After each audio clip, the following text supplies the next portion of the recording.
தக்காளி, வெங்காயம், பூசணிக்காய், கத்தரிக்காய், காலிஃப்ளவர், உருளைக்கிழங்கு, முட்டைக்கோஸ்,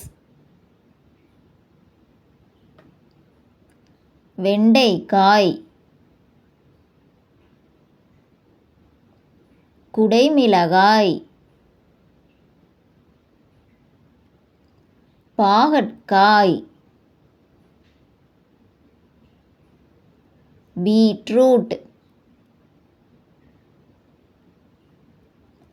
கேரட்,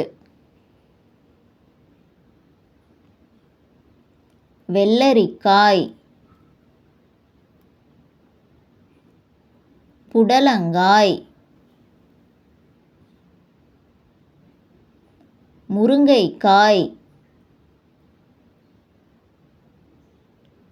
பட்டாணி, அவரைக்காய், பீன்ஸ், கோவைக்காய், கொத்தவரங்காய், பச்சை மிளகாய், சுரைக்காய், வாழைக்காய், சுண்டைக்காய், சிவப்பு மிளகாய், முள்ளங்கி, சேனைக்கிழங்கு,